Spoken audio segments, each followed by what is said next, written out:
प्याज किसी ने कच्चा खा लिया हो ना, प्याज कच्चा, क्या स्मेल होती है? कोई ऐसी स्मेल होती है कि बदबू आ जाए? अगर इतनी स्मेल होती तो खाते क्यों लोग? मैं बहुत शौक से कच्चा प्याज खाता हूँ।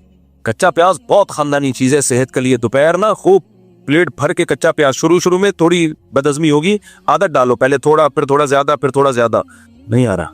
कच्चा प्याज रात के वक्त में नहीं, दोपहर के वक्त में छीलो, 4 टुकड़े करो और मम्मी डैडी वाला ना बनाओ उसको। प्याज को पहले नमक लगा के वो किया, फिर बहाया, फिर वो करके वो बेड़ा गर्क हो गया प्याज का। तो कच्चा प्याज पहले थोड़ा, फिर आहिस्ता, क्योंकि उससे एसिडिटी होने का खतरा होता है, तो हजम देर से होता है, तो आदत डालो, फिर एक वक्त आ जाएगा पूरा भर के प्याज खा लोगे आप कच्चा प्याज दोपहर को, ये टॉपिक से थोड़ा मैं हट गया हूं, लेकिन आप दोपहर को कच्चा प्याज खाओ। खाने के साथ आधा 1 घंटा कैलूला करो। उसके बाद जब आप उठो तो आप अपनी जिस्म में पावर देखना, आप ऐसी खानदानी है, ऐसा लग रहा है बिजली भर गई है बॉडी में। और शुगर भी कंट्रोल होती है इससे बहुत ज्यादा। आपका मीठा खाने का दिल करने लगेगा बाकायदा। प्याज के बारे में पुराने हकीम कहा करते थे इंसान दोस्त, समझ रहे हो? पहले हकीम कहा करते थे, डॉक्टर नहीं मानते थे, अब डॉक्टरों ने भी मानना शुरू कर दिया। हकीम तो शुरू से ही कहते आ रहे हैं। प्याज के बारे में हकीम कहा करते थे, बुड्ढे को जवान करने वाली अगर कोई चीज है ना तो क्या है? प्याज है। बुड्ढों को जवान कर दे, ऐसी खानदानी चीज है। लेकिन बच्चों को माएं खिलाती नहीं है, स्मेल होती है, वही मिर्चें, टोपी ड्रामा, फजूल किस्म की बातें।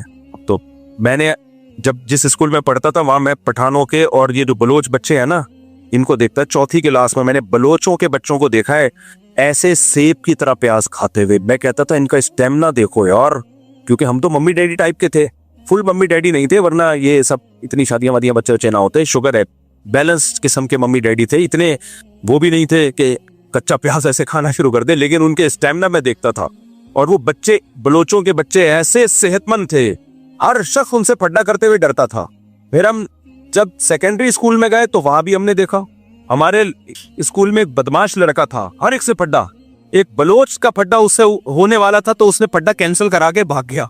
मैंने कहा यार क्यों? कह रहे भाई ये बहुत मुश्किल केस है। हालांकि वो गरीब बलोच था। क्या था? ऐसे प्याज खाते थे सेब की तरह, नाक से पानी। और 4th क्लास का बच्चे में ये स्टेमिना, बच्चा भी नहीं, को एजुकेशन था 5वीं क्लास तक हमारा, तो बच्ची थी वो बलोच बच्ची, ऐसे प्याज खा रही थी। हम कहते भाई, तो बच्चे को जिस चीज की आदत डालोगे डल जाएगी आदत। माए नहीं खाने देती, आंसू निकलेंगे, नाक बहेगी। बहने दो यार, बच्चे को कुछ मम्मी डैडी से निकालो। तो वो सोचो कितनी फिर उनकी सेहत होती थी। प्याज आपकी जरासीम मार देता है बॉडी में जाके, बहुत फायदेमंद चीज है। लेकिन एक स्मेल होती है, इतनी गंदी नहीं होती कि उल्टियां आ जाएं। तो नबी ने प्याज खाने से मना नहीं किया, हलाल चीज है भाई, खाओ। लेकिन जब इज्तिमाई मामला होगा तो मस्जिद में आने से पहले अगर किसी ने खा लिया तो आपने फरमाया ला यक़रबन्ना मुसल्लाना, हमारी नमाज मस्जिद के करीब भी ना फटके, हो अंदर घुसना तो दूर की बात है। अब आपने कच्चा प्याज खा के आप आ गए मस्जिद में, आपको डकार आई, सबको तकलीफ नहीं होती, जो खुद खा के आया होगा उसको कहाँ तकलीफ होगी, वो उससे बड़ी डकार आपके मुंह पे ले लेगा, डकार के मुकाबले शुरू हो जाएंगे। लेकिन किसी को तो तकलीफ हो सकती है ना, एक आदमी को तकलीफ हो गई, वो आया यार तुमने प्याज खाई है। और तो देखो अब कोई प्याज खा के मस्जिद में आ गया, हमारा बयान सुना, इतने फजाइल प्याज के, कच्चा प्याज खाया, मस्जिद में आया, हल्की सी डकार आई, तीसरे आदमी को तकलीफ हुई, उसने आके कहा यार, हालांकि कोई ऐसा नहीं तकलीफ होगी कि कराबाजिया खा के गिर जाएगा, उल्टियां, कुछ भी नहीं होगा, लोग पता नहीं क्या क्या बदबुए लेके आ रहे होते हैं मस्जिद में। लेकिन वो आके आपसे कहेगा कि यार ये तकलीफ मुझे हुई है। आपको भाई मेरा इरादा तुम्हें तकलीफ देने का नहीं था, प्याज हलाल है ना, हराम तो नहीं है? हाँ भी हलाल है, इतने फजाइल है, हाँ भी है। क्या तेरे को उल्टियां लग गई हैं, पेट में रोल हो गया है, इतना नेक बनने की क्या जरूरत है तुझे? तो ये दलील सही होगी? आखिर में आप ये कहोगे भाई मेरा इरादा तुम्हें तकलीफ देने का नहीं था, भाई मैंने तो जान बनाने के लिए प्याज खाया है। तो हदीस से हमें पता चलता है कि ये काफी नहीं। अगरचे आपका इरादा तकलीफ देने का नहीं था, लेकिन प्याज खाने से पहले आपने तकलीफ से बचाने की नीयत भी नहीं की। आपको बाकायदा नीयत करनी चाहिए थी कि मैं प्याज तो खा रहा हूं, लेकिन मैं नीयत करता हूं मेरे इस अमल से किसी को जरा सी भी तकलीफ ना हो। तो अगर नमाज का टाइम होगा तो आप कहोगे तकलीफ तो हो सकती है, भाई होना जरूरी नहीं है, तकलीफ का इम्कान काफी है, खूब समझ लो। आप कच्चा प्याज खा के आए, जरूरी नहीं है कि लोगों को तकलीफ हो, लेकिन इम्कान है कि मे भी हो सकता है तकलीफ हो। इस हो सकते से बचाने के लिए क्या हुक्म दिया जा रहा है? खा के मस्जिद में मत आओ। इसलिए नमाज के बाद लंच रखे अपना, और नमाज से पहले रखा है तो फिर प्याज नहीं खाएं आप उसमें। या इतनी हल्की क्वांटिटी में खाएं कि उसके बाद खाना खा के उसकी स्मेल आए ही नहीं। बस लिटिल क्वांटिटी में खाया जाता तो नहीं पता चलता, या उसको पका के खा लें, लेकिन पका के वो फायदे नहीं होते। तो इससे शरीयत का मिजाज समझना चाहिए कि जो शरीयत आपको कच्चा प्याज, जो हलाल चीज है, जिसकी स्मेल से कोई ना बंदा बेहोश होता है, ना उसको उल्टियां आती है, ना हाँ वो ऐसे मुंह खराब करता है, बस हल्की सी स्मेल आएगी। जब जो शरीयत ये स्मेल बर्दाश्त नहीं कर रही है, वो वॉशरूम में पानी बहाए बगैर आपको बाहर निकलने देगी? वो अपनी प्रोडक्ट आपको नुमाइश के तौर पे दूसरों को दिखाने का मौका देगी? वो अपनी पखाने की गंदी बदबू एग्जॉस्ट चलाए बगैर आप पब्लिक को सुना रहे हो, इसकी परमिशन देगी आपको? नहीं आई मेरा ख्याल है बात। तो ये कहाँ हो सकता है भाई? लेकिन आप देख लो, ये सारी चीजें हमारी सोसाइटी में चल रही हैं। और एक और अहम मसला है, अल्लाह करे वो ज्यादा अच्छी तरह समझ में आ जाए। बाज खवातीन के, जब पहले मैं बहुत फोन सुना करता था तो कम कर दिए हैं। ये शिकायतें मर्दों को औरतों से नहीं होती कि बदबू के साथ हमारे पास आ जाती हैं। ये बीमारी औरतों में नहीं है, मर्दों में बहुत बीमारी है कि वो जौजा के साथ रात गुजारेगा पसीने की बदबू के साथ, बगलें बड़ी भी होंगी। तो भाई जैसे मर्द पर औरत का हक है, यानी औरत पे मर्द का हक है, ऐसे ही मर्द औरत पर यानी मर्द पर भी औरत के हुकूक है। वलहुन्ना मिस्लुल लज़ी अलैहिन्ना बिल मारूफ। आप क्यों अपनी बदबू अपनी बीवी को सुंघा रहे हो यार? अब औरतें इसमें सब्र करती हैं, नहीं आए नाक पे मक्खी बिठा लेगा अगर उसको बोल दिया तो ये भी गलत है, नाजायज है ये। अल्लाह ने बीवी के बारे में क्या कहा? वसाहिबतिही, तुम्हारे साथ रहने वाली।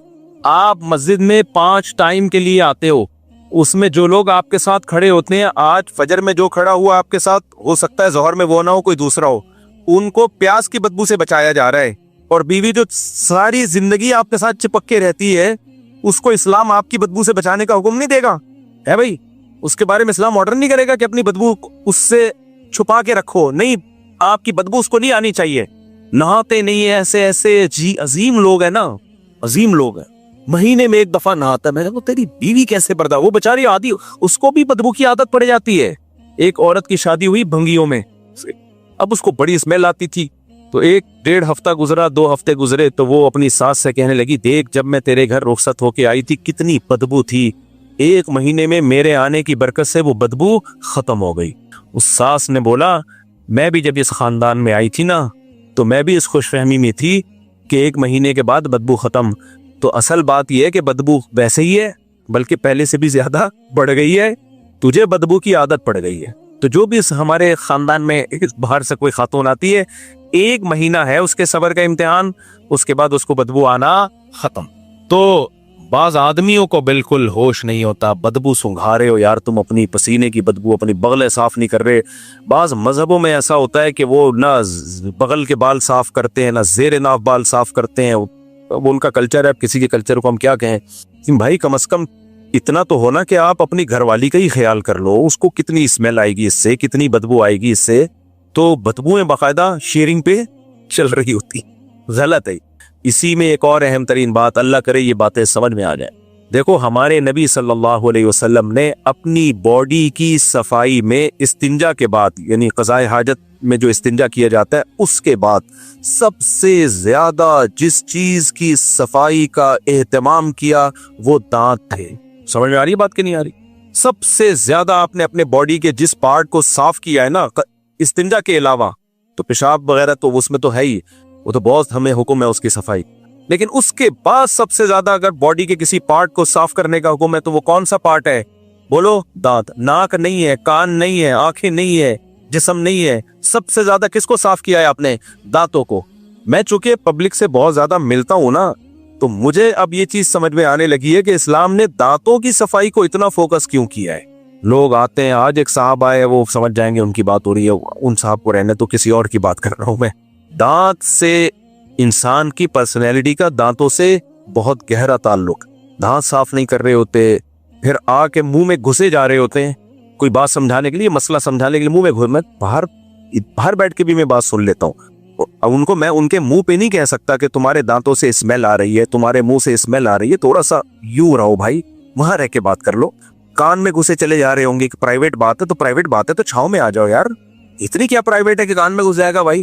क्योंकि जब कान में घुस रहा है तो मुंह करीब आ रहा है, मुंह करीब आ रहा है तो सांस पास के तो मुंह से थूक आ रहा होता है, हमारे एक दोस्त बाइक पे मेरे साथ आगे बैठे होते, मुंह पीछे करके जब बात करते तो हवा की वजह से ना बाकायदा थूक मेरे मुंह पे आके लग रहा होता था। आप समझ रहे, मैं मुबालगा कर रहा हूँ, ये हकीकत है, लेकिन मैं उनको कह तो नहीं सकता था, वो नाराज हो जाते हैं। हम बर्दाश्त कर रहे हैं थूक। मैंने कहा हेलमेट, हम असल में तो बाइक में पीछे बंदे को भी हेलमेट पहनना चाहिए।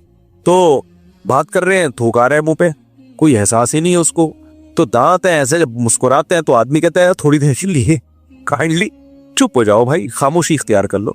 तो एक दफा क्या करना चाहिए, क्योंकि बहुत से लोगों ने बहुत अरसे से दांत साफ नहीं किए होते, एक दफा डेंटिस्ट से जाके घिसाई करवा ले, रगड़ाई करवा ले। अब ये ब्रश से साफ होने वाले नहीं है। हमारे यहाँ एक मजदूर काम करता था, गुटके खाता, उसके दांतों का जो हशर नशर हुआ था, मैं जब उससे बात करता मुंह नीचे करके, वो समझता था शायद एहतराम कर रहे हैं मुफ्ती साहब, मेरा इज्जत दे रहे हैं मुझे। एक दिन मैंने उसको कहा, मैंने कहा देख तू किसी डेंटिस्ट से दांत साफ करवा ले, पैसे मैं खर्च करूंगा। अब आप वो समझ रहा होगा इतना बड़ा दिल, भाई इतना दिल नहीं, क्योंकि मेरा तेरे से रोज वास्ता पड़ रहा है, ये तकलीफ तुझे थोड़ी हो रही है, ये मैं अपने ऊपर इन्वेस्टमेंट कर रहा हूँ। फिर भी नहीं किए उसने, फिर भी नहीं किए। तो इसका बहुत अपने आप को भी तकलीफ होती है इंसान को, दांत जब गंदे होते हैं, लेकिन वो तकलीफ आदी हो जाता है तो उसको एहसास ही खत्म हो जाता है। तो जिस बॉडी के जिस पार्ट को नबी सल्लल्लाहु अलैहि वसल्लम ने सबसे ज्यादा, सुबह उठते मिसवाक, फिर नमाज से पहले मिसवाक, रात को सोते हुए मिसवाक सिराने रखी होती थी, इससे पता चलता है भाई दांतों की सफाई भी कम वैल्यू नहीं है, इसकी बहुत ज्यादा वैल्यू है, क्योंकि स्मेल आती है। नबी सल्लल्लाहु अलैहि वसल्लम को इतनी शदीद नफरत थी ना बदबू से, इतनी शदीद नफरत कि आपने हजरत ज़ैनब के घर शहद पिया, तो हजरत आयशा रजी अल्लाह अन्हा और हजरत हफ्सा के पास आए, तो उनको थोड़ा जैसे सोखरों में एक होती है कि भाई वो वहां तो शहद खा रहे हैं, उनकी बारी में तो आपकी तबीयत तो वहां ज्यादा माइल होगी, तो उन्होंने क्या कह दिया, आपके मुंह से स्मेल आ रही है। तो नबी को बदबू से बहुत सख्त नफरत थी कि मेरे मुंह से स्मेल क्यों आई। तो आपने कसम उठाई, अल्लाह की कसम आइंदा शहद नहीं पीऊंगा मैं, क्योंकि आप समझे शायद शहद की वजह से स्मेल आ रही है, हालांकि वो स्मेल नहीं थी, यानी बदबू नहीं थी, स्मेल तो थी, बदबू नहीं थी। तो उस पर कुरान की आयतें नाजिल हुई, लिमा तुहर्रिमु मा अहल्लल्लाहु लक, जिस चीज को अल्लाह ने हलाल किया नबी आप क्यों हराम कर रहे हैं, तब तगी मरदात अज़वाजिक, अपनी अज़वाज को खुश करने के लिए। तो हलाल ही रहेगा, शहद में बदबू थोड़ी होती है। लेकिन इससे इतना तो पता चला हमारे नबी को बदबू महसूस नहीं हुई, लेकिन आपने कहा किसी और को अगर महसूस हो रही है तो बस शहद क्या है, हमेशा के लिए हराम, सही है ना, किसी को क्यों महसूस हो रही है। तो इतनी शदीद नफरत थी। इस्लाम में खुशबू भी इसीलिए है कि बदबू को पहले खत्म करो, उसके बाद खुशबू। बास कम वक्त क्या करते हैं, बदबू बाकी रखते हैं, उस बदबू को छुपाने के लिए खुशबू का स्प्रे कर रहे होते हैं। वो तो और कीचड़ बना दिया यार आपने। नहाएंगे नहीं, बदबू दूर नहीं करेंगे स्प्रे करके। मैंने इसका बहुत सख्त, मेरे घर में अगर कहीं बदबू आ रही हो, मैंने सख्ती से मना किया, स्प्रे नहीं करना, स्प्रे नहीं करना। वो बदबू बर्दाश्त कर लेंगे भाई, हम उसको दूर करने की कोशिश करो। अब किसी और के घर से आ रही है तो क्या करे आदमी, लेकिन ये उसको छुपाने के लिए जो स्प्रे हमसे नहीं होता भाई, ये नहीं होता। ये तो भाई उसको जायद, क्योंकि फिर तो एहसास ही खत्म हो जाएगा ना। अभी ये एहसास तो है कि यार इसको खत्म करो, किसी तरीके से हटाओ यहाँ से। तो ये सब चीजें हैं मेरे भाई। इसलिए इस्लाम का हुक्म ये नहीं है कि आप कोई अमल करो और आप कह दो मेरा इरादा तकलीफ पहुंचाने का नहीं था, इतना काफी नहीं है, इससे आपकी छूट नहीं होगी। आप जब अमल करो तो आप कहो कि मैं अमल से पहले मैंने इरादा कर लिया था कि मैं इस तरीके से काम करूंगा कि किसी दूसरे के लिए तकलीफ के तमाम ऑप्शन बंद। फिर भी अगर तकलीफ पहुंच जाए, फिर इंसान माजरत भी करे, सॉरी भी करे, फिर भी हो जाती है, बाज दफा ना चाहते हुए भी हो जाती है। लेकिन ये तो तरीका ही नहीं है भाई कि सब कुछ हो रहा है, बंदे मर रहे हैं और आप आखिर में सॉरी करके पतली गली से निकल लो। सरिया लेके जा रहे हो, बाइक वाला बेचारा गुस्से, हमें तो उसको देख के हंसी आई जब उसकी बाइक सरिये के ऊपर आई ना, यूं उसके भी रक्स और सुरूर की महफिल लगाई थोड़ी सी उसने। जब रुका है तो वो गुस्से में वो बुनेर का पठान जो है ना, लेकिन बेचारा क्या कर सकता था, सारा गुस्सा अपने ऊपर ही उतार दिया उसने। यूं वो उसको समझ में नहीं आ रहा था जाके गर्दन से पकड़ूं, लेकिन वही बात है, उसने कहा वो तो निकल गए, अब मैं आधा घंटा उनके पीछे भागूं, और वो पीछे पीछे सरिया भी है, उससे भी बच के जाना पड़ेगा। तो ख्याल आइंदा इस चीज का हमें करना चाहिए। तो खैर मैं अपनी बात को बस समेटता हूं। तो इस्लाम इंसानियत का दर्स सिखाता है, लेकिन आज हमारी मजहबी रसूमात उसमें इंसानियत खत्म। जलसों में रोड ब्लॉक हो रहे हैं, और 40वें की छुट्टी और तीजे की छुट्टी, और जी आज चहलम है इसकी छुट्टी, आपके फोन क्या हो गया, वो नेटवर्क ही बंद हुआ है। मलेशिया से हमारे जानने वाले ताजिर आए, 10 मुहर्रम चल रहा था, आते ही उनकी मीटिंग थी तिजारत की, कह रहे यार अजीब मुसीबत है यार, कराची एयरपोर्ट पे उतरा हूँ, जिस मीटिंग में फोन करना है फोन ही बंद। मैंने कहा बंद, कि इमाम हुसैन 10 मुहर्रम को शहीद हुए थे। कह रहे भाई हमने थोड़ी शहीद किया था उनको, खुदा न खास्ता हमें सजा मिल, हम तो उनकी शहादत पे गमज़दा हैं। क्या हम भी मुसलमान हैं भाई, हम सैयदना हुसैन से हम भी मोहब्बत करते हैं। ये मोहब्बत का कौन सा तरीका है कि आप लोगों को अजाब में डाल दो?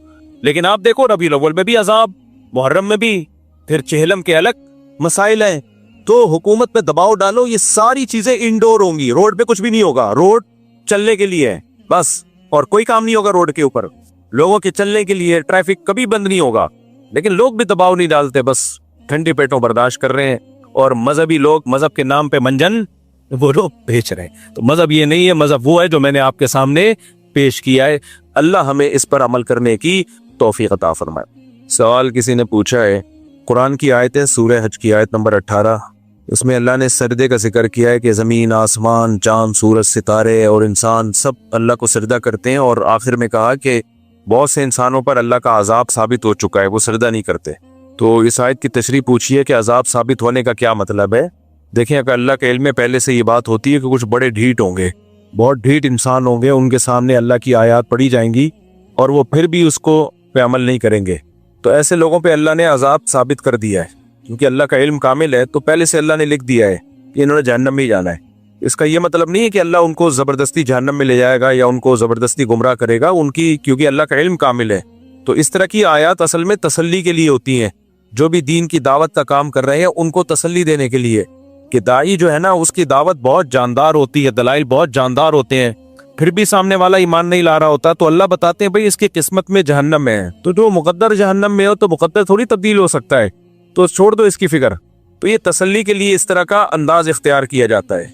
जैसे नबी को भी तसल्ली दी जाती थी, नबी दलाइल देते थे, मोजज़े भी दिखा दिए, आपकी दावत भी बहुत साफ सुथरी, वो फिर वही। तो अल्लाह ने नबी को तसल्ली दी भाई जिसकी किस्मत में ही जहन्नम है, तो आप क्यों इसके पीछे पड़े हुए हैं? किस्मत थोड़ी चेंज हो सकती है।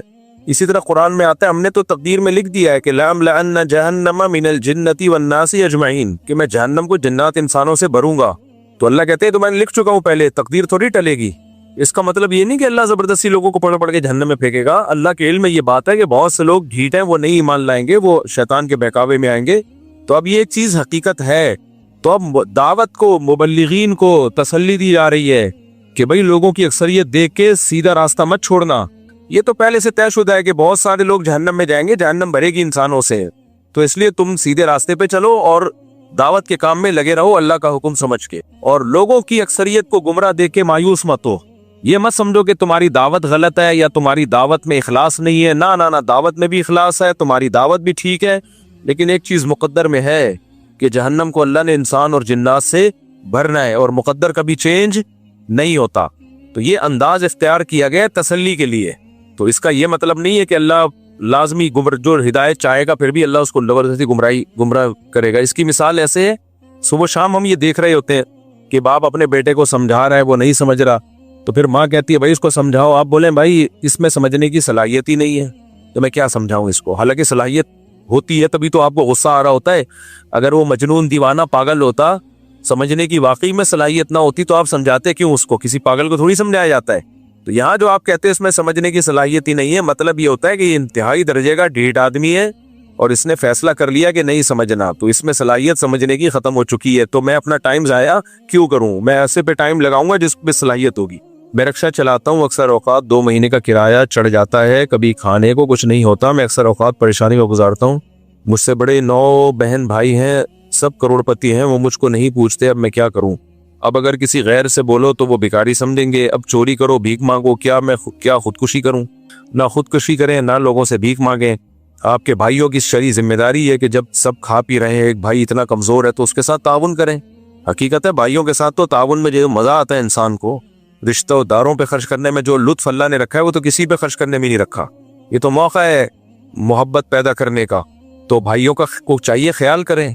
तो बाकी जब तक परेशानी मुकद्दर में है भाई सब्र करें। अच्छा, अब जब से हमने ये फाउंडेशन बनाया, मुफ्ती तारिक मसूद फाउंडेशन, तो लोग अब आना शुरू हो गए मेरे पास, हमारे घर के हालात ऐसे, हमारे घर के हालात ऐसे, ताउन करें।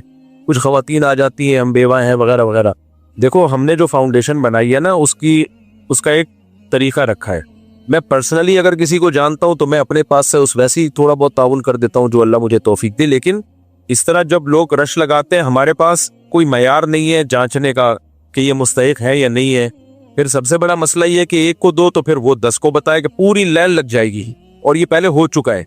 तो इसके लिए दीगर कुछ ट्रस्ट हैं जो मदद करते हैं, तो उनसे राब्ता करें। हमारे जो अभी हमने जो फोकस करना है, जो हमने फाउंडेशन बनाई है, उसमें हमने मुख्तलिफ प्रोजेक्ट को फोकस करना है, जिनमें हमने सोचा था सबसे ज्यादा हम तालीम और हेल्थ। इसी वजह से हमने इस दफा इज्तिमाई कुर्बानी अभी नहीं की है। इज्तिमाई कुर्बानी ये बहुत लोग करने वाले, हमें क्या जरूरत है, और इसमें गड़बड़ें बहुत होती हैं, फंड खा गया, वो ये हो गया, ये अजीब। इज्तिमाई कुर्बानी तो मेरा तो मूड नहीं है इज्तिमाई कुर्बानी करने का।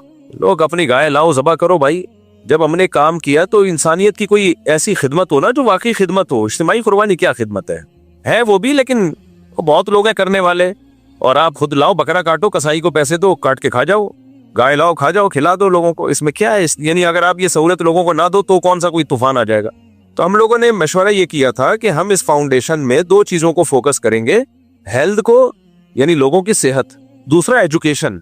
हमारी सोसाइटी का सबसे बड़ा ऐब क्या है, तालीम नहीं है। मुसलमान जो है ना तालीम में पीछे है, तो तालीम को तो दीन का हिस्सा ही नहीं समझते। हम मार खा रहे हैं पूरी दुनिया में।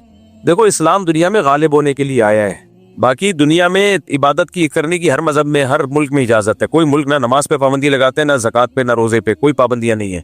मसला सारा ये मुसलमान मार खा रहा है। ये दौर है टेक्नोलॉजी का, साइंस का। तो अगर इसमें आप पीछे रह गए तो किसी काम के नहीं हो। मुझे बताओ, पाकिस्तान या आर्मी का जब झगड़ा हुआ इंडिया से, तो ये जंग जो लड़ी है तो ये टेक्नोलॉजी के बेस पे लड़ी है ना, या डंडे उठा के चले गए थे ये लोग। डॉक्टर अब्दुल कदीर खान ने पाकिस्तान को एटमी ताकत बनाया, तो पढ़े लिखे आदमी थे ना। क्या ख्याल है, अगर वो पढ़े लिखे ना होते, पाकिस्तान एटमी ताकत नहीं बनता ना, तो मैं यहाँ बैठा हुआ बयान नहीं कर रहा होता। अभी मैं भी कहीं रेडी लगा रहा होता टमाटर की। सब हाल खराब हो चुका होता, गजा से ज्यादा बुरा हाल हो चुका होता हमारा। ये जहन में रखो, इंडिया ने ऐसी वाट लगानी थी ना, काट काट के गाजर मूली की तरह खाते हमें, क्योंकि इराक, लीबिया, शाम सबको खड्डे लाइन लगा दिया उन्होंने। उनका अगला हदफ क्या था बोलो, पाकिस्तान। या हाथ डालते हुए 100 दफा सोचते हैं कि एटमी पावर है, एटमी ताकत है। अभी जनरल आसिम मुनीर धमकी भी लगा के आ गए ना, फुल तड़ी लगा के आ गए। लोगों को ये तड़ी भी पसंद नहीं आ रही, क्योंकि हम लोगों ने मनफी सोचना इतना शुरू कर दिया है कि अब हम रिपेयरिंग से ठीक नहीं होंगे, हमें खोल के दोबारा जोड़ना पड़ेगा। नहीं आई समझ में बात। भाई आर्मी चीफ अब वहां जाके तड़ी लगा के आया है कि अगर हमें कुछ किया ना तो हम तहस नहस करके रख देंगे। ये बहुत बड़ी बात होती है। किसी भी मुल्क का लीडर जब जाके इस तरह बात करता है तो वो मुल्क की आवाम खुश होती है 100 इख्तलाफात के बावजूद। लेकिन हम लोग हर चीज को उल्टा अबे बेवकूफ बनाने के लिए तड़ी लगा दी है, अबे लोगों को उल्लू बनाने के लिए। तो सोचते रहो, मनफी सोच सोच के मर जाओ भाई। मैं नहीं कह रहा आप आर्मी चीफ से मोहब्बत करें, वो आपका जाती हेडिक है, अच्छा है बुरा है, हमें क्या किसी की जाती याद से। लेकिन एक मुल्क का एक अच्छा पैगाम तो चला गया ना, थोड़ी तड़ी शड़ी। और तड़ी लगाने के लिए पीछे दम हो तो तड़ी लगती है। किसी भी मुल्क की आर्मी बिला वजह की तड़ियां नहीं लगाती है, उसको पता है तड़ी का जवाब आगे से तड़ी में आएगा। ये वो तड़ी नहीं है जो फिल्मों में लगाई जाती है, ओए ये कर दूंगा डिशन, ये फिल्मों में कुछ भी नहीं होता। या है वही, वो लोग तड़ी बेवकूफी में लगा के आ जाते हैं और फिर बाद में अफोर्ड नहीं कर पाते। तो जब एक फौज हो और उसका चीफ जब तड़ी लगाता है तो उस तड़ी के पीछे उसको पता होता है कि इतना हमारे पास पावर है कि यहाँ तड़ी बनती है। अमेरिका को तड़ी नहीं लगाई, लेकिन वहां जाके दुनिया को तड़ी लगा दी है। तो इस तड़ी के पीछे क्या है, बम। एक आदमी ने किसी से कहा यहाँ बम है, उसने कहा तेरी अम्मा कौन सी कम है। तो उस तड़ी के पीछे क्या है, बम। तो ये डॉक्टर अब्दुल कदीर खान ने मेहनत की, यूनिवर्सिटियों में पढ़े, और उनके जैसे और भी साइंटिस्ट थे इसमें, और बहुत सारे साइंसदान थे। अकेले आदमी की मेहनत नहीं होती। यूरेनियम को लाना, उसको फिर एक इसके लिए एक टर्म इस्तेमाल होती है, उसको साफ करते हैं, एक टर्म इस्तेमाल होती है, उस वक्त मेरे जहन से निकल गई। हाँ नहीं, अफजूदगी उसकी। तो बहुत मुश्किल काम है, ईरान नहीं कर पाया अब तक ये काम। ये आसान काम नहीं है। इसके लिए भाई पढ़ाई लिखाई चाहिए थी जो उन्होंने की, और पाकिस्तान को एक एटमी पावर बनाया। हमने अपने उलमा से, बुजुर्गों से सुना है कि अगर डॉक्टर अब्दुल कदीर खान ना होते तो आज हमारी दाढ़ियां महफूज ना होती। और डॉक्टर अब्दुल कदीर खान भी खुद मजहबी आदमी थे, 5 टाइम के नमाजी थे, उलमा से उनका बड़ा गहरा ताल्लुक था। मजहब की मोटिवेशन के बगैर ना इतना पावरफुल काम हो नहीं सकता।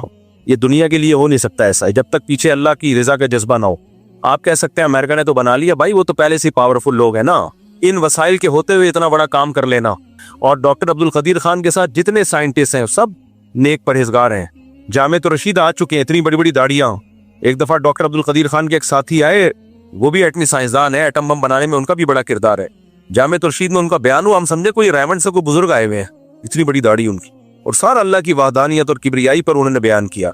ये हमारे मुल्क का एक मुस्बत चेहरा है, लेकिन हम लोग को मनफी सोचने की चूंकि आदत पड़ चुकी है, उल्टा ही सोचते रहते हैं, उल्टा ही सोचते रहते हैं। तो कुछ अच्छा भी सोच लिया करो। ठीक है, बहुत से काम उल्टे भी हो रहे हैं। मैं सिस्टम के तहत इंतखाबात हुए, सबको पता है। इंतखाबात में वहां से बंदा जीता है जहां से खड़ा ही नहीं हुआ। ये उल्टे काम भी हो रहे हैं। तो जो उल्टा है उसको उल्टा कहो, लेकिन जो सीधा है उसको सीधा तो कहो ना। हर मुल्क में होते हैं, कुछ सीधे काम हो रहे होते हैं, कुछ उल्टे काम हो रहे होते हैं, सब मुल्कों में होता है। ये जो आप कहते हैं ना जमहूरियत, जमहूरियत का मंडन, ओ भाई जमहूरियत पूरी तौर पे कहीं भी नहीं है। सबके पीछे एस्टेब्लिशमेंट होती है, जमहूरियत की लॉलीपॉप खिला रही होती है। यूके में देख लो, बड़े बड़े दहशतगर्दों को लंदन पनाह देता है, जज फैसला ही नहीं कर पाता उनके खिलाफ, क्योंकि पीछे एस्टेब्लिशमेंट का डंडा होता है। बोलता है इसको लटकाना नहीं है भाई, इसको नहीं लटकाना है, ये हमने किसी और मुल्क के लिए रखा हुआ है। जितना भी बड़ा दहशतगर्द हो, इसको लटकाना नहीं है। तो जज नहीं फैसला करता। हर मुल्क में पीछे एस्टेब्लिशमेंट का डंडा चल रहा होता है। ये जमहूरियत के नाम पे उल्लू बना रहे होते हैं। तो और किसी मुल्क में जमहूरियत चल रही है ना, तो उसमें असल में हुकूमत किसी और मुल्क की होती है। तो ठीक है, जमहूरियत भी है, आमिरियत भी है, सब कुछ है, वो एक अलग बहस है, कौन सही है कौन गलत है।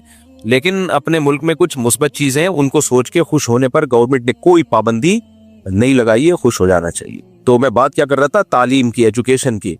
तो इसलिए मुसलमानों को तालीम में आगे बढ़ना इंतहाई ज्यादा जरूरी है। आप एजुकेशन में पीछे रह गए, इज्जत से जीने का ख्याल छोड़ दो। फिर नमाज रोजा मिल जाएगा, इज्जत नहीं मिलेगी, ये जहन में रखना। इज्जत मिल जाए और वो नमाज रोजा भी फिर जाएगा। जब बेइज्जती होती है ना, दीनदारों की इज्जत ही नहीं होगी, तो लोग दीन की तरफ आएंगे भी नहीं। इतनी खुशी होती है जब मैं अमेरिका गया, वहां बड़े बड़े डॉक्टरों को देखा रिसर्च सेंटर में, बड़ी दाढ़ियां उनकी, नमाजी। में यार तुम लोग असल में दीन को इज्जत दे रहे हो। आधी आधी पीढ़ियों तक उनकी शलवारें। गूगल के ऑफिस में गया ना, गूगल सैन फ्रांसिस्को है ना अमेरिका का, जो कैलिफोर्निया वो हब है, लॉस एंजलिस, एलए कहते हैं उसको, एलए। तो वो टेक्नोलॉजी का हब है। गूगल के ऑफिस में मैं गया, इंडियन पाकिस्तानी हमने वहां पर साइंटिस्ट देखे, गूगल में बड़ी बड़ी पोस्टों पर हैं, बड़ी बड़ी दाढ़ियां उनकी और ऐसे जबरदस्त शरी लिबास उनका, 5 टाइम के नमाजी। हमने कहा यार तुम लोग भी तो दीन पे चल रहे हो यार, ये दीन पे चल के ये काम करे तो मजा है भाई, क्या ख्याल है। वो जो इस्लाम को रिप्रेजेंट कर रहे हैं, वो इससे इस्लाम की इज्जत हो रही है। हम लोग जो कुछ कर रहे हैं तो उससे तो लोग कहते हैं जितने भी नेक लोग हैं सारे फारिग ही होते हैं। नारा बांधने की तमीज नहीं होती, एक नारा इधर जा रहा है, एक नारा। अभी एक लतीफा है, वो मस्जिद में सुनाने का तो है, इतना बुरा नहीं है, लेकिन वो रिकॉर्डिंग के पे आने का नहीं। अकेले में नाने पे जबरदस्त खानदानी लतीफा है। तो इसलिए मेरे भाई ये तालीम की बहुत ज्यादा अहमियत है, इसको हल्का नहीं लेना चाहिए। अब मेरे वो एक बच्चे की 16 साल में शादी वाला नहीं किस्सा मशहूर हो गया, किसी ने नीचे कमेंट्स किए हुए, पढ़ाते हैं ना उसको, भाई वो नहीं पढ़ के दे रहा तो मैं क्या करूं, वो मेरा कसूर नहीं है। उसको तो मैंने आज भी समझाया है, मैंने कहा देख तू डॉक्टर बन जा, मैं तेरी फीसें उठाऊंगा। नहीं, मैंने बॉक्सर बनना है, डॉक्टर नहीं बनना।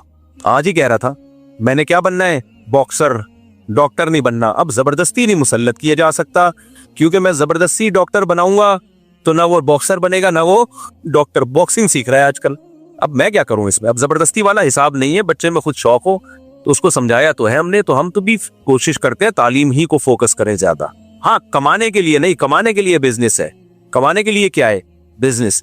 अलबत्ता वो शोबा, मुलाजमत का वो शोबा जिसमें कौम की कोई गैर मामूली खिदमत हो रही होती है, तो फिर उस शोबे में मुलाजमत बिजनेस से ज्यादा बेहतर है। जैसे डॉक्टर का एक शोबा है, उसमें इंसानियत की खिदमत है और बहुत मुश्किल से डॉक्टर बनता है। तो उस डॉक्टर को आपने मेडिकल साइंस छुड़ा के बिजनेस पे लगा दिया तो पैसा तो कमा लेगा वो, लेकिन भाई उसको अल्लाह ने सलाहियत दी थी डॉक्टर बनने की, लोगों की जान बचाने की, तो पैसा ज्यादा आ जाएगा लेकिन इंसानियत की खिदमत नहीं हो सकती। आप कैसे, ज्यादा पैसा आने से भी तो खिदमत होती है। तो बहुत सारे लोग ज्यादा पैसा कमा के वो कर रहे हैं खिदमत, उसके लिए बहुत ज्यादा दिमाग नहीं चाहिए। लेकिन डॉक्टर के लिए या आलिम के लिए, अब आलिम बनने में पैसा नहीं है लेकिन दीन की खिदमत कितनी ज्यादा है। तो जिस बच्चे में मैंने देख रहा हूँ आलिम का ज़ौक़ है, उसको मैंने बोला भाई तुम पैसे की फिक्र छोड़ दो, तुमने क्या बनना है, मौलाना। लेकिन ये काम भी मैं जबरदस्ती नहीं करता।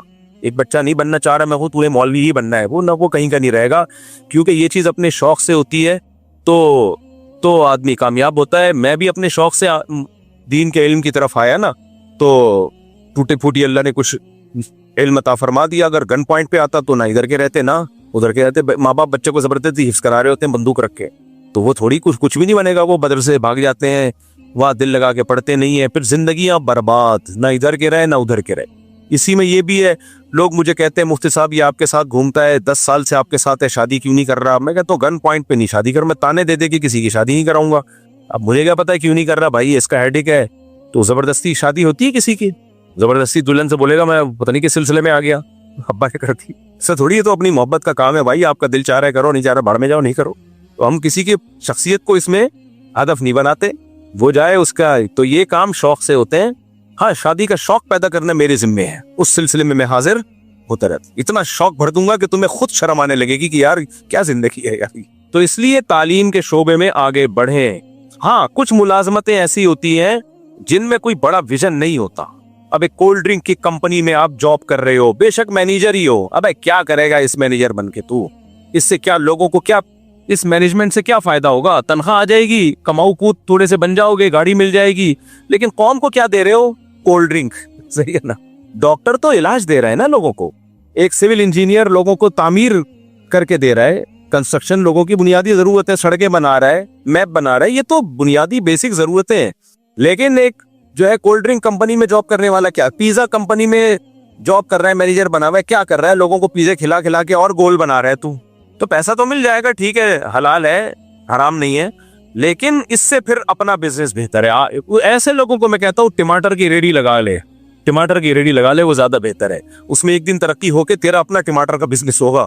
तो ऐसे में दूसरे के बिजनेस को प्रमोट करना मजबूरी में तो ठीक है, लेकिन इसको हदफ नहीं बनाना चाहिए। इससे वो गरीब अच्छा है जो विजनरी है, जो लोगों को, कोई जैसे उलमा हमने देखे हैं बहुत गरीब होते हैं, लेकिन इल्म है, उनका मसाइल बता रहे हैं, तहकीकी काम है, उससे कौम को फायदा बहुत हो रहा है।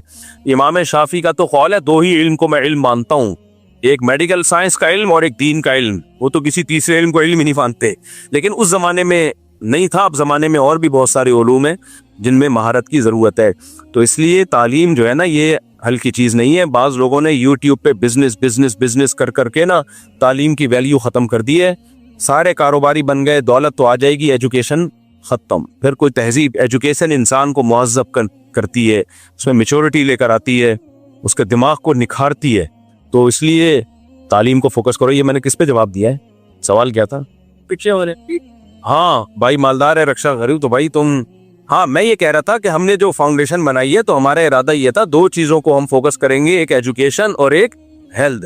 अलबत्ता ये जो बड़े बड़े डिजास्टर आ जाते हैं तो एकदम फिर बहुत बड़ी तबाही है ना, तो इसमें तो फिर तो ये दो तीन काम है हमारे। बाकी जो आम गरीब मसाकीन है, हमारी दुआएं हैं कि अल्लाह उनकी गुर्बत को दूर करे, लेकिन फिलहाल हमारा कोई ऐसा प्रोजेक्ट है नहीं क्योंकि इसको संभालना हमारे बस में नहीं है। फिर इसमें तहकीक करना कौन मुस्तहिक है, बाज़ दफ़ा कोई मुस्तहिक होता है, उसको देना शुरू करो, उसके बाद पैसा आ जाता है, वो फिर भी गुन्ना बना हुआ ले रहा होता है।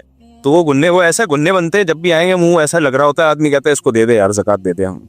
तो इसलिए हमारा ये नहीं कि ये काम नहीं करना चाहिए, करना चाहिए, लेकिन इसके लिए और बहुत सारे ट्रस्ट हैं, वो ऑलरेडी कर रहे हैं, तो उनसे राब्ता करें। हमारे अभी दायरा कार में ये है नहीं, तो इस सिलसिले में तशरीफ ना लाएं, ये कहना मकसद। मैं दुआएं देके भेज देता हूँ, उनको गुस्सा आ रहा होता है, हम पैसे मांग रहे हैं, दुआ दे रहे हैं।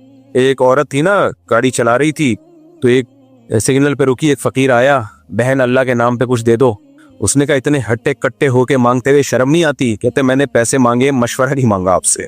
मुफ्ती साहब आपकी एक वीडियो देखी थी मैंने, अपने इलाके के मसाइल पे गुफ्तगू कर रहे थे। सवाल मेरा है कि हम वक़्फ़ के निज़ाम को क्यों नहीं अपनाते? ये नहरें सत्ते जारिया हैं, आपका पैसा आपकी आंखों के सामने सही जगह खर्च होगा। मिसाल के तौर पर कहीं ऊंची पानी की टंकी है, छोटा सा बागीचा इलाके के लोगों के लिए पार्किंग की जगह, हजरत उस्मान का पकावाश थे। बिल्कुल सही बात की आपने, इंडाउमेंट वक़्फ़ ये तरीका होना चाहिए। मुसलमान सोसाइटियाँ मदारिस भी इसी पे चलाती थी और डेवलपमेंट के काम भी इसी पे, तो यही होना चाहिए। लेकिन कुछ काम ऐसे जो वक़्फ़ पे हो नहीं सकते। मिसाल के इलाके की सफाई करवानी है, तो अब इलाके की सफाई क्या टैंकी बना दे, क्या करें? वो तो डेली बेसिस पे कोई जमादार आएगा, साफ करेगा, लोगों में अवेयरनेस होगी, या इसके लिए हम कोई फंड बना दे जी सफाई का, तो फंड में पैसे नहीं देते लोग। दूसरी बात ये कि अभी हमने दरख्त लगाने थे, मैंने अपने इलाके में नहीं लगाए, तो मैंने कहा भाई हम अगर MTM फाउंडेशन से अपने इलाके में दरख्त लगाएं तो एक सवालिया निशान होगा, लो भाई दुनिया भर से चंदा आ रहा है, और अपने इलाके को चमकाना शुरू कर दिया। तो मैंने दरख्त लगाए 4 के चुरंगी पे जाके, सही है ना, जो हमारे इलाके से बहुत दूर। मुफ्ती साहब अभी एक वीडियो नजर से गुजरी जिसमें कुछ लोग जमीन खोद रहे हैं और सोना निकल रहा है। वीडियो कंप्यूटर से बनाई गई थी, लेकिन दावा किया जा रहा है कि दरियाए फुरात से सोना निकल आया। अबे भाई ये AI ने बड़े मसाइल खड़े कर दिए। इंटरनेट से, यूट्यूब से एतमाद ही खत्म हो जाएगा लोगों को। इस पर कोई कानून साजी होनी चाहिए, एतमाद ही खत्म हो जाएगा, लोग को पता ही नहीं चलेगा ये फेक है या ओरिजिनल है। तो इतना ज्यादा हो रहा है। अब ये तो मेरा हेडेक नहीं है, तो गवर्नमेंट का काम है। मुझे मेंटेनेंस नहीं कल को अगर कोई वीडियो बना दे कि इमाम मेहदी आ गए और ये देखें अफवाज जमीन में दस गई, तो हर मुसलमान के लिए लाजिम होगा कि इनकी मदद करे। नहीं भाई, कोई लाजिम नहीं होगा, पहले तहकीक करेगा कि आए हैं कि नहीं आए हैं। AI से जाली वीडियोस बनती है, लेकिन आप तहकीक भी तो कर सकते हो ना। ऐसा थोड़ी होता है कि तहकीक ना कर सको। अब मेरी किसी लड़की के साथ तस्वीरें आ रही हैं, आप हमसे पूछ लो, हम बता देंगे, बयान दे देंगे भाई नहीं हमारा कोई इससे ताल्लुक नहीं है, तो तहकीक करनी पड़ेगी आपको। मैं शरी पर्दा करती हूँ, जहाँ मंगनी हुई वो मेरे मना करने के बावजूद मेरी तस्वीर और वीडियो बनवाते हैं। क्या मुझे इस रिश्ते को बरकरार रखना चाहिए? उनको मना करें, तस्वीर मत बनाएं, लेकिन अगर रिश्ता अच्छा है ना तो इस बेस पे रिश्ते का इनकार न करें, क्योंकि रिश्ते मार्केट से शॉर्ट है। गलत है पर्देदार लड़की की तस्वीरें बनाना, लेकिन लड़कियों के मसाइल इतने हैं कि आपने इनकार कर दिया तो अगला ऐसा आएगा जो आपको पर्दा ही नहीं करने देगा। तो इसलिए इस्लाम का भी उसूल है और अकल भी ये कहती है कि भाई बड़ी मुसीबत से बचने के लिए छोटी मुसीबत को बर्दाश्त किया जाए। जैसे बारात का इस्लाम में तसव्वुर नहीं है।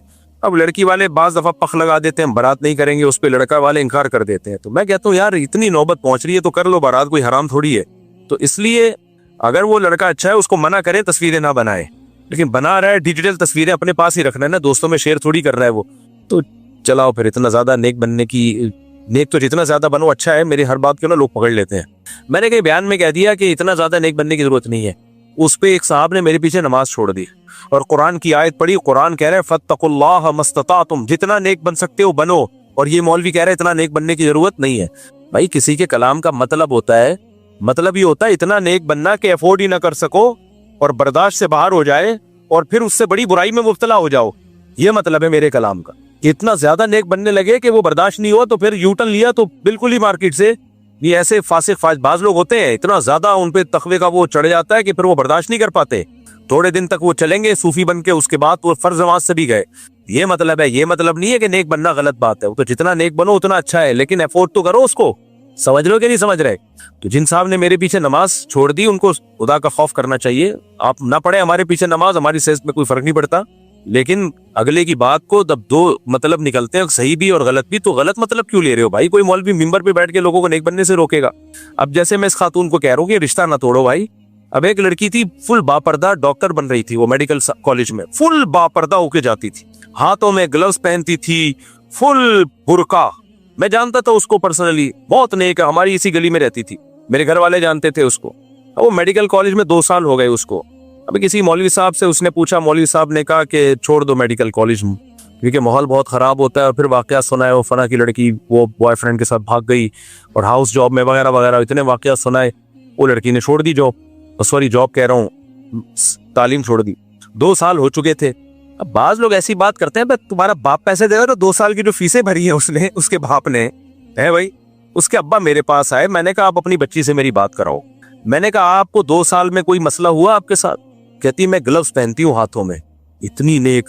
मैंने कहा आप जैसियों को तो जाना चाहिए ताकि दूसरों को भी शौक पैदा हो। आप जैसी अगर कोई इतनी मजबूत दीनदार है जो 2 साल में भी उस माहौल से मुतासिर नहीं हुई है और हाथों में ग्लव्स पहन के जा रही है और इतनी अच्छी डॉक्टर बनी वो, बाद में जब मैंने उसको बोला ना कि आप पढ़ो, बहुत ज्यादा अच्छे नंबर आए उसके। और तो मैंने उसके अब्बा को कहा, मैंने कहा, वो कह रही नहीं, मैंने फतवा दिया है, वो आइन बड़ा अच्छा निकलता है ना, जब इंसान में तकवा ज्यादा होता है तो हा और आइन हलक से निकालता है वो। मैंने कहा भाई मैं भी मौलाना हूँ, मैं फतवा दे रहा हूँ, आप पढ़ लो। आप जैसे लोगों के जाने से माहौल अच्छा होगा, क्योंकि बिगड़ना होता 2 साल बहुत होते हैं बिगड़ने के लिए। और आपके बाप का 2 साल जो खर्चा हुआ है वो तुम्हारा बाप देगा? इस तरह मैंने बात नहीं की, तो मैं आप लोग से बात कर रहा हूँ, तो बड़ी तमीज से बात की मैंने। वो भी तो है ना, बाप कह रहा है तुमने फतवा दे दिया मेरे दोस्त, जब करना था तो 2 साल पहले कर लेते ये काम। मेरी जो 2 साल की कम थोड़ी होती है मेडिकल साइंस की फीस है। तो बाज लोग ऐसी बात कर देते हैं सोसाइटी में जो काबिल अमल नहीं होती, वो अपने आप को उसकी जगह रख के सोचे। तो खैर मैंने उसको बोला, मैंने कहा भाई मैं जिम्मेदारी ले रहा हूँ और आप दीन पे और कायम रहो, बल्कि आप जैसे लोग जाएंगे तो एक अच्छा मैसेज जाएगा कि पर्दे के साथ भी डॉक्टर बना जा सकता है। और मैंने कहा आप ज्यादा अच्छा डॉक्टर, अल्हम्दुलिल्लाह बन गई, उसकी शादी भी हो गई, मेरा ख्याल है बच्चे भी हो गए होंगे उसके। और वो अच्छी, उसके बारे में इत्तला मिली थी कि यानी एक अच्छी डॉक्टर है और शादी भी मेरा ख्याल है उसकी डॉक्टर से हुई, तो बल्कि डॉक्टर से ही हुई शादी, ख्याल नहीं है मुझे भी याद आया क्योंकि पुराना वाकया, डॉक्टर ही से शादी हुई उसकी। तो क्या बात से चल रही थी, फिर हम दाएं बाएं निकल जाते हैं। हाँ, तो मेरा मकसद था, अब मैं उसको यही कहूंगा ना, इतना नेक बनने की जरूरत नहीं है कि यूनिवर्सिटी छोड़ दो। मैं यही कहूंगा ना, आप कोई क्या लो भाई, एक मुफ्ती कह रहा है, दूसरा मुफ्ती वो कह रहा है फुल नेक बनो, इतना नेक बनो कि यूनिवर्सिटी छोड़ दो, और ये कह रहे हैं इतना नेक बनने की जरूरत नहीं है। तो उसका मतलब है, इतना नेक बनने का मतलब बहुत नेक बनो कि नेकी का ये कॉन्सेप्ट कि अब्बा के 2 साल के पैसे बर्बाद कर दो, ये गलत हो जाएगा। और ऐसे में होता क्या है, इतना ज्यादा शिद्दत वाली राह जब इख्तियार की जाती है तो रिजल्ट क्या निकलता है? सबसे पहले बाप बदल होता है मौलानाओं से, वो बाकी बच्चों को कहता है कि इनको किसी मौलवी के बयान में नहीं बिठाओ, फिर वो किसी दिन पीते हुए पकड़े जाते हैं। सही है ना, क्योंकि बैठते नहीं थे किसी बुजुर्ग के बयान में, क्योंकि बुजुर्ग उनको वो वाला तकवा सिखा रहे हैं जो सोसाइटी में राइज ही नहीं हो सकता। आगे फिर बच्ची की जब शादी का मसला आएगा तो बुजुर्ग भी शादी नहीं कर रहा होगा। आजकल बुजुर्ग को भी डॉक्टर चाहिए होती है, एजुकेटेड लड़की चाहिए होती है, गांव देहात का होगा, रेडी लगा रहा होगा, टमाटर बेच रहा होगा, कहता है लड़की कम से कम मास्टर्स होनी चाहिए। गलत है सोच, ये मैं तो इसका कायल नहीं हूं, लेकिन उसका खोपड़ी तो आउट है। फिर रिश्तों में प्रॉब्लम, बीसियों किस्म के मसाइल, फिर वो लड़की भी डिप्रेशन में, बहुत सारे मसाइल हैं। तो भाई जो कुछ चीजें बोलने की हद तक ठीक होती है, लेकिन जब इम्प्लीमेंट होता है उसका तो वो सोसाइटी में चलती नहीं है। इस्लाम का असल हुक्म तो यही है कि औरत घर की 4 दीवारी, और तालीम उसको वो दिलाओ जो उसके फायदे की है, ये जिसकी पब्लिक को जरूरत है। हर चीज खवातीन को सिखाई जा रही है, ये तो गलत है ना यार। कल किसी ने मुझसे पूछा कि फौज में बच्चियों को भेजना कैसा है। मैंने कहा मर्द खत्म हो गए हैं क्या? आदमी मर गए हैं दुनिया में, और जरूरत भी नहीं है ना इसकी। बॉर्डर पे लड़ने के लिए मर्द चाहिए, आदमी चाहिए, अंटियां नहीं चाहिए हमें। होती है कुछ खवातीन पायलट बन जाती है, मैं भी मिला हूं ऐसी पायलट खवातीन से, पाकिस्तानी पायलट खवातीन से, जिगरा है उनका, जहाज उड़ा लिया उन्होंने। लेकिन ये तो हजारों में आटे में नमक के बराबर होती है ऐसी खवातीन। नॉर्मल औरत नहीं, उसका ये काम नहीं है कि उसको पायलट बनाया जाए, उसको फौज में लड़ने के लिए भेजा जाए। तो क्यों सोसाइटी में ऐसी चीज को प्रमोट किया जा रहा है? ये कहा पैदा हो गई जो जहाज लेके कलाबाजियां होती है, तो ठीक है। साबियात में भी 2-4 खवातीन ऐसी थी जो घोड़े की पुश्त पे सवार होकर दुश्मन से लड़ी है। हजरत खौला जो थी जंगी टोपी पहन के बाकायदा लड़ी, लोग मर समझ रहे थे उनको। तो लेकिन ये इस्तिस्नाई सूरतें हैं। इसका ये मतलब नहीं है कि हम बच्चियों को तरगीब देना शुरू कर दें कि आप फौज आर्मी में जाएं, आप पायलट बने। नहीं भाई, सारा निजाम खराब हो जाएगा इससे। औरत घर के लिए तो मेडिकल साइंस तो जरूर, तो उसमें तो लेडी डॉक्टर का होना जरूरी है ना। हम भी अपने घर की मस्तूरात को कहीं इलाज के लिए लेके जाते हैं तो लेडी डॉक्टर ही तलाश कर रहे होते हैं। डेंटिस्ट बने हुए मेल डॉक्टर और लड़कियों के इलाज कर रहे हैं वो। डेंटिस्ट में फीमेल डॉक्टर का होना बहुत जरूरी है भाई फौरी तौर पर डेंटिस्ट लड़कियों का एक जमात होनी चाहिए, एक्सपर्ट डॉक्टर, ताकि लड़कियों का इलाज तो लड़कियां करें यार। अब इसमें क्या लड़कियां डेंटिस्ट भी ना बने, तो भाई ये तो एक बेहयाई को आप एक प्रमोट कर रहे हो। तो जिन शोबों में जरूरत है उनमें तो ठीक हो। कमजोर माली हैसियत की वजह से ससुराल वाले ज़कात के पैसों से आकर मुझे तोहफे तोहफे दें, तो क्या इस जगह रिश्ता करना जबकि मेरे वालिदैन के घर में कुशादगी है? ससुराल वाले ज़कात के पैसे दे रहे हैं, उनको बता दो हम ज़कात के मुस्तहिक नहीं है, फिर भी दे रहे हैं तो खा जाओ, आपकी जिम्मेदारी पूरी हो गई। अब वो इतना अच्छा ससुराल मैंने देखे नहीं है क्या कि ताउन कर रहा है। ये आँख खुलेगी तो आपको पता चलेगा ये ख्वाब था। मुफ्ती साहब, बंदा कौन से फिरके को फॉलो करे, बरेलवी, अहले हदीस या देवबंदी? ये कई बार इसका जवाब दे चुका हूँ। किसी फिरके को फॉलो ना करो, उस इस्लाम को फॉलो करो कि जब बर्रे सगीर में इस्लाम आया था तो कोई फिरका नहीं था। जो इस्लाम आया था उस इस्लाम को फॉलो करो। वो कौन सा इस्लाम आया था वो मैं आपकी खिदमत में पेश कर देता हूँ। देखो, हुआ ये है, अब्दुल्ला बिन मसूद गए कूफा। हजरत उमर ने अब्दुल्ला बिन मसूद को कहाँ भेजा? कूफा भेजा। और हजरत अली ने भी कूफा को इस्लाम का यानी दारुल खिलाफा बनाया। हजरत अली के साथ 1400 सहाबा भी चले गए जो इल्म में बहुत पाया दर्जे के थे। तो कूफा इस्लाम का मरकज बन गया, समझ रहे हो। लिहाजा हदीस सबसे ज्यादा कहां से फैली? कूफा से। बुखारी मुस्लिम के रावियों में कूफा के रावी सबसे ज्यादा। कुरान जिस किरात पे हम पढ़ते हैं वो भी कूफा की किरात। तो इसी तरह कुरान और हदीस से जो मसाइल निकाले गए जिसको फिका कहा जाता है वो भी कूफा का दुनिया में सबसे ज्यादा राइज हुआ है, क्योंकि हजरत अली और अब्दुल्ला बिन मसूद के शागिर्दों ने कूफा को मस्कन बनाया। इनका इल्म दीगर असहाब से ज्यादा था। तो फिर अब्दुल्ला बिन मसूद के जो फतावा थे, अल्लामा इब्न तैमिया ने लिखा है, जिस तरह अब्दुल्ला बिन मसूद और उनके शागिर्दों के फतवे यानी उनकी जो फिकी आरा हैं वो दुनिया में जितनी शोहरत उनको मिली है इतनी किसी को नहीं मिली। तो अब्दुल्ला बिन मसूद के शागिर्दों के बहुत सारे शागिर्दों में जो सबसे अहम तरीन शागिर्द थे वो हजरत अलकमा और असवद थे, समझ रहे, जो अब्दुल्ला बिन मसूद के नाइब थे। सारा इल्म वहां ट्रांसफर हुआ। फिर अलकमा और असवद के नाइब थे इब्राहिम नखई, तो सारा इल्म कहाँ ट्रांसफर हुआ? अभी तक ये मसाइल रिटर्न फॉर्म में नहीं थे। कुरान और हदीस से मसाइल निकले हुए थे, जबानी थे, रिटर्न फॉर्म में नहीं थे। जैसे हदीसें भी रिटर्न फॉर्म में बाद में मुरत्तब हुई है ना, पहले सिर्फ जबानी चलती थी। कुछ किताबें तो लिखी गई लेकिन प्रॉपर वे में किताबें तो बाद में लिखी गई हैं। तो फिका भी ऐसा ही है। तो फिर हजरत इब्राहिम नखी जो इमाम बुखारी जिनका नाम बड़े एहतराम से लेते हैं, बड़े ताबीईन में बहुत बड़े ताबी गुजरे, उनके दर्जनों शागिर्दों में सबसे जो सीनियर शागिर्द थे वो हम्माद अल कुफी थे। तो ये फिका ट्रांसफर कहाँ हुआ? फिर हम्माद अल कुफी को लोगों ने इमाम बनाया। फिर हम्माद अल कुफी के दर्जनों शागिर्दों में जो सबसे आला दर्जे के शागिर्द थे वो इमाम अबू हनीफा। तो वही जो हजरत अली और अब्दुल्ला बिन मसूद से चलता हुआ फिका आया वो कहाँ आ गया? इमाम अबू हनीफा के पास। इमाम अबू हनीफा के बहुत सारे शागिर्द थे, लेकिन दो उनमें सबसे ज्यादा टॉप पर थे, इमाम अबू यूसुफ और इमाम मोहम्मद, जिनको साहिबैन कहा जाता है। तो जब इन तक आया ना ये फिका, तो इन्होंने कहा कि इसको रिटर्न फॉर्म में आ जाना चाहिए ताकि मुरत्तब हो। इस्लामी हुकूमतें फैल रही हैं, लॉ जब तक रिटर्न में नहीं होता तो वो एक मजबूत नहीं होता।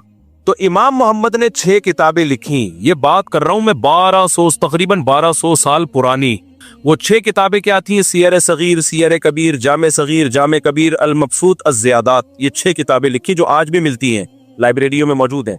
इन 6 किताबों से वो इस्लामी फिका जो नबी से चलता हुआ अब्दुल्ला बिन मसूद, हज़रत अली और फिर अलकमा और असवद और उनके वास्ते से होता हुआ इब्राहिम नखई, फिर हम्माद अल कुफी, फिर इमाम हनीफा तक आया, और इमाम मोहम्मद ने ये 6 किताबें लिख के उसको रिटर्न फॉर्म में बोलो मुरत्तब कर दिया। तो दुनिया में सबसे ज्यादा फिर उसी को फॉलो किया गया। फिर जब इस्लाम दुनिया में गया तो कूफा के मुजाहिदीन दुनिया में सबसे ज्यादा फैले हैं। वही मुजाहिदीन बर्रे सगीर में आए। समझ रहे हो कि नहीं समझ रहे? वही मुजाहिदीन कहाँ आए? मोहम्मद बिन कासिम आया, फिर दीगर लोग आते आते इलाके फतह होते होते सिंध फतह हुआ, पंजाब, KPK में अफगानिस्तान के रास्ते इस्लाम आया, वही अफगानिस्तान गए, काबुल। तो होते होते होते होते अफगानिस्तान में तो हजरत उस्मान के दौर में काबुल फतह हो चुका था, लेकिन जो फिका राइज हुआ वो वही फिका जो इमाम मोहम्मद ने मुरत्तब किया था। उस वक्त से वही फिका चलता हुआ आ रहा है। उस फिका को फिका हनफी कहा जाता था, इसलिए कि उसके मुरत्तब करने वाले कौन थे? इमाम अबू हनीफा। तो वो इमाम अबू हनीफा का फिका नहीं है, वो नबी का फिका है जो चलते चलते इमाम अबू हनीफा तक पहुंचा और इमाम मोहम्मद ने उसको मुरत्तब कर लिया, और मुरत्तब करने के बाद उसकी निस्बत इमाम अबू हनीफा की तरफ हो गई। जैसे कुरान वही था, चलता चलता हजरत उस्मान तक आया। हजरत उस्मान ने एक तरतीब दे दी एक किताबी शक्ल में, जिसको क्योंकि मुरत्तब हजरत उस्मान ने किया तो उसको क्या कहा जाने लगा? मुसहफ़े उस्मानी। अब लोग कहें कौन से कुरान को फॉलो करें? तो भाई मुसहफ़े उस्मानी को फॉलो करो। अब कोई कहे मैं मुसहफ़े उस्मानी को नहीं, मैं मुसहफ़े मुहम्मदी को फॉलो करूंगा, हम कहेंगे भाई साहब ये लफ्ज़ी है। मुसहफ़े उस्मानी मुसहफ़े मुहम्मदी ही है। उसको उस्मानी इसलिए कहा जाता है कि उसको मुरत्तब किसने किया है? हजरत उस्मान ने मुरत्तब किया। अब कोई कहे मैं बुखारी को फॉलो नहीं करूंगा, मैं नबी की किताब को फॉलो करूंगा, हम कहेंगे भाई इमाम बुखारी ने नबी की हदीसों को जमा किया इसलिए उसको बुखारी का नाम दे दिया गया है, वो मुहम्मदी हदीसें। तो ये जो फिका आया बर्रे सगीर में, भाई जब से इस्लाम बर्रे सगीर में आया है ना, इसी को फॉलो किया जा रहा है। अब जो इससे हटेगा वो फिरकावारियत की बुनियाद रख रहा है कि उम्मत में तोड़ क्यों पैदा कर रहे हो। समझ में आ रही है बात कि नहीं आ रही है? चाहे कितना अच्छा लेबल लगाए, वो बोले हम कुरान और हदीस को फॉलो करते हैं, फिका हनफी को नहीं। इसका मतलब वो जो आया था वो तौरात और इंजील से मुरत्तब हुआ था, और आप अब कुरान और हदीस से मुरत्तब कर रहे हो, और कर फिर भी नहीं रहे हैं। मैं तो तभी तो अहले हदीसों से कहता हूँ कि मुरत्तब तो कर लो भाई, हम 4 हैं, 5वां भी फिका मान लेंगे, मुरत्तब फिर भी नहीं है। क्यों नहीं है? कर ही नहीं सकते मुरत्तब। वो उसकी राय कुरान और हदीस में कुछ और है, दूसरे अहले हदीस की राय कुछ और है, तीसरे अहले हदीस की राय कुछ और है। मेरे भाई हम आवाम को बेलगाम ऊंट की तरह नहीं छोड़ सकते कि उधर से फतवा ले लो, उधर से फतवा ले लो। पागल हो जाएंगे ये लोग। ये कभी भी दुनिया में ऐसा कोई बेज़ब्त चीज चल नहीं सकती है। वो तो जैसे हदीसें मुरत्तब हुई, हालांकि नबी के दौर में मुरत्तब नहीं हुई थी, लेकिन चल गई उस वक्त। अब जब मुरत्तब हो गई तो मुरत्तब ही को फॉलो करना पड़ेगा। कुरान नबी के दौर में मुरत्तब नहीं हुआ था, लेकिन फितना फैलने लगा, हजरत उस्मान ने मुरत्तब कर दिया। जब मुरत्तब कर दिया तो उस तरतीब शुदा कुरान ही को फॉलो करना पड़ेगा। इसी तरह सहाबा ताबीन के दौर में फिका मुरत्तब नहीं हुआ था, ना फिका शाफी था, ना मालिकी था, ना हम्बली था, ना फिका हनफी था। तो गैर मुरत्तब चीज चल रही थी, लेकिन जब मुरत्तब हो गई है तो अब उस मुरत्तब से हटाना, जो तदवीन हो गई फिका की, उससे हटाना ये फिरकावारियत है। इस पे आप इत्तेहाद उम्मत का लेबल लगा रहे हो, लेबल अच्छा लगा रहे हो, काम उम्मत को तोड़ने का हो रहा है। समझ में आ रही है बात कि नहीं आ रही है? तो वो जो इमाम मोहम्मद ने मुरत्तब किया था, दुनिया में सबसे ज्यादा पजीराई उसको मिली है 2 वजह से। एक मुदल्लल बहुत था, वो जानदार था, क्योंकि उसकी निस्बत अब्दुल्ला बिन मसूद की तरफ थी, जो बहुत बड़े फकीह थे इस उम्मत के, सबसे ज्यादा वो। उसके बाद फिर फिका शाफी फैला है दुनिया में सबसे ज्यादा। तो वो फिका भी कोई तौरात और इंजील से नहीं निकाला था इमाम शाफी ने। इमाम शाफी इमाम अबू हनीफा के शागिर्द थे, इमाम मोहम्मद उनके शागिर्द थे इमाम शाफी। बहुत सी चीजों में इमाम शाफी का इमाम हनीफा से इत्तिफाक हो गया, जिन चीजों में इख्तलाफ हुआ वो अलग हो गई। समझ रहे हो क्या नहीं समझ रहे? तो वो भी फिका दुनिया में बहुत फैला है, वो 30% फैला है दुनिया में। और फिर तीसरे नंबर पे जो अफ्रीकी ममालिक है उनमें इमाम मालिक का फिका बहुत ज्यादा फैला, उसको भी उम्मत ने एक्सेप्ट किया। भाई वो भी कहां से निकाला गया है? कुरान और हदीस से। तो मालिकी उसको इसलिए कहा जाता है कि उसके मुरत्तब करने वाले कौन थे? इमाम मालिक, जो इमाम हनीफा के दौर के। इमाम हनीफा की उनसे मुलाकात भी, बहुत से मसाइल पे डिबेट भी हुई, बहस भी हुई। इमाम शाफी ने भी उनसे मुलाकात की। चौथे नंबर पे इमाम शाफी के शागिर्द थे इमाम अहमद इब्न हम्बल। इनका फिका दुनिया में फैला, जिसको फिका हम्बली कहा जाता है। ये 2% उम्मत ने इसको फॉलो किया, जो सऊदी अरब और चंद इलाके हैं। बहुत सबसे कम इस फिका को फॉलो किया गया है, क्योंकि इस्लामी हुकूमतें जो ज्यादा चली है वो फिका हनफी पे चली है। बनु अब्बास के अक्सर काजी हनफी थे, बनु उमैया के अक्सर काजी फिका हनफी को फॉलो करते थे। बल्कि इस उम्मत में फिका हनफी को ये एजाज मिला है कि इस्लामी दुनिया के जो सबसे बड़े जज थे ना, जिनको सबसे बड़े जज होने का एजाज हासिल है, वो इमाम अबू यूसुफ थे। वो तो फिका हनफी के बानियों में से थे। बानियों का मतलब मुरत्तब करने में बानी, वरना असल में फिका हनफी के बानी नबी सल्लल्लाहु अलैहि वसल्लम है, नबी से लिया गया है ये। लेकिन मुरत्तब किसने किया? चारों आइम्मा ने। और भी आइम्मा थे, मुज्तहिदीन थे, लेकिन उनका फिका इतना मुदल्लल और जानदार नहीं था, वो उम्मत में पनप नहीं पाया, चल नहीं पाया। 2-4 सदियों तक चला, फिर उम्मत ने उसको छोड़ दिया। कोई सुकुम होगा उसके अंदर, या उसमें कोई वजह होगी ना, तो उम्मत फिर इन 4 फिका पे जमा हो गई। फिर उम्मत के उलमा सुलह ने फतवा दिया बड़ी तादाद में कि भाई अब ये कुरान और हदीस में रिसर्च का काम इज कंप्लीटेड। ये क्या हो गया है? कंप्लीट हो गया है। तो 4 फिका बन गए हैं, चारों में से किसी एक को प्रॉपर वे में फॉलो कर लो। नए सिरे से किसी मुज्तहिद को मार्केट में आने की जरूरत नहीं है। लेकिन अहले हदीसों को यह बात समझ में नहीं आई। उन्होंने कहा हम नहीं मानते। उलमा ने कहा ठीक है भाई, नहीं मानते तो ना मानो। उन्होंने कहा हम नए सिरे से तहकीक करेंगे। वो कर रहे होते हैं, तो हर शख्स की टीवी पे अलग राय है, हर आदमी को तर्जमा अलग कर रहा होता है। कारी खलीलुर रहमान साहब खुला की अलग डेफिनेशन बयान कर रहे हैं, हाफिज जुबैर साहब अलग डेफिनेशन बयान कर रहे हैं। तीसरा कोई अहले हदीस मौलाना होगा, वो आहिस्ता जनाजा पढ़ा रहा है, दूसरा कह रहे हैं जोर से जनाजा होगा। इतने इख्तिलाफात। ठीक है, आप कुरान और सुन्नत का इल्तिजाम कर रहे हो, हम आपको गुमराह या जहन्नमी नहीं कहते, लेकिन आपका मकसद तो ये था कि उम्मत एक प्लेटफॉर्म पे आ जाएगी ना, 4 को खत्म करके। तो उम्मत तो आपके अंदर ही 20 प्लेटफॉर्म बन गए हैं, आपके अपने अंदर इतने इख्तिलाफात पैदा हो गए। अवाम क्या फिर ऐसे मजहब को फॉलो प्रैक्टिकली मुमकिन नहीं है भाई। इससे दीन बेजारी पैदा होगी। इससे क्या पैदा होगा? अब फिका हनफी तुर्की में भी है, शाम में भी है, आजरबाईजान में भी है, और उज़्बेकिस्तान में भी है। मैं तो गया हूं, अफगानिस्तान पूरा ऐसे कट्टर हनफी है ना, पठान तो वो तो एक्सट्रीम लेवल पे हनफी है। वो जब से क्योंकि इस्लाम आया अफगानिस्तान या पेशावर में, उस वक्त से वो हनफी है। तो उन्होंने तो ऐसा पकड़ा है उसको। अब एक साहब कहने लगे कि पेशावर में हमारा मसलक तेजी से फैल रहा है। दूसरे ने कहा पेशावर में तो इस्लाम बहुत तेजी से बहुत पहले आया था, सदियों पहले। उस वक्त क्या आया था?